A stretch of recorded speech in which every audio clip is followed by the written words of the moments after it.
Something, aren't they? They're all in favor of the unborn. They will do anything for the unborn. But once you're born, you're on your own.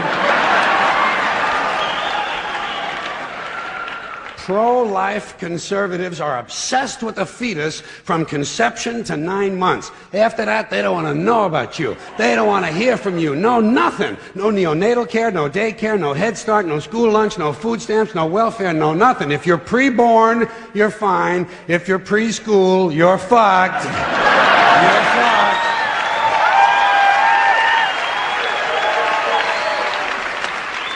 Conservatives don't give a shit about you until you reach military age. Then they think you are just fine, just what they've been looking for. Conservatives want live babies so they can raise them to be dead soldiers. Pro-life. Pro-life. These people aren't pro-life, they're killing doctors. What kind of pro-life is that? What, they'll do anything they can to save a fetus, but if it grows up to be a doctor, they just might have to kill it? They're not pro-life. You know what they are? They're anti-woman. Simple as it gets. Anti-woman. They don't like them. They don't like women. They believe a woman's primary role is to function as a broodmare for the state. Pro-life. You don't see many of these white anti-abortion women volunteering to have any black fetuses transplanted into their uteruses, do you? No, you don't see them adopting a whole lot of crack babies, do you? No, that might be something Christ would do. Abortion shit. Now, is a fetus a human being? This seems to be the central question. Well, if a fetus is a human being, how come the census doesn't count them? If a fetus is a human being, how come when there's a miscarriage they don't have a funeral? If a fetus is a human being, how come people say we have 2 children and 1 on the way instead of saying we have 3 children? People say life begins at conception. I say life began about 1 billion years ago, and it's a continuous process. Continuous, just keeps rolling along. Rolling, rolling, rolling along. I say, you know something? Listen, you can go back further than that. What about the carbon atoms? Huh? Human life could not exist without carbon. So is it just possible that maybe we shouldn't be burning all this coal?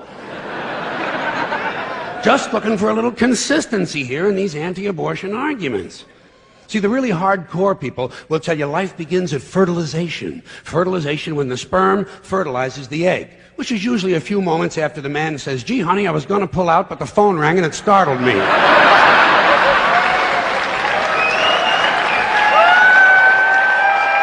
Fertilization.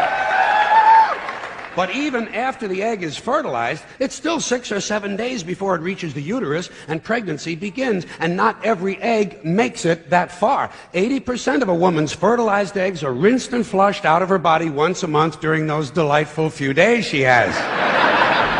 They wind up on sanitary napkins, and yet they are fertilized eggs. So basically what these anti-abortion people are telling us is that any woman who's had more than 1 period is a serial killer. Consistency. Consistency. Hey, if they really want to get serious, what about all the sperm that are wasted when the state executes a condemned man and one of these pro-life guys who's watching comes in his pants, huh? Here's a guy standing over there with his jockey shorts full of little Vinnies and Debbies, and nobody's saying a word to that guy. Not every ejaculation deserves a name.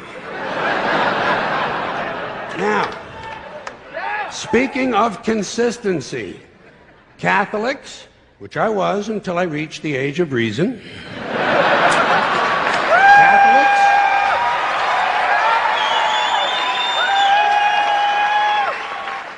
Catholics and other Christians are against abortions, and they're against homosexuals. Well, who has less abortions than homosexuals? Leave these fucking people alone, for Christ's sakes. Here is an entire class of people guaranteed never to have an abortion. And the Catholics and Christians are just tossing them aside. You'd think they'd make natural allies. Go look for consistency in religion. And speaking to my friends, the Catholics, when John Cardinal O'Connor of New York and some of these other cardinals and bishops have experienced their first pregnancies and their first labor pains and they've raised a couple of children on minimum wage, then I'll be glad to hear what they have to say about abortion. I'm sure it'll be interesting, enlightening too. But in the meantime, what they ought to be doing is telling these priests who took a vow of chastity to keep their hands off the altar boys. Keep your hands to yourself, Father. You know? When Jesus said, "Suffer the little children, come unto me," that's not what he was talking about.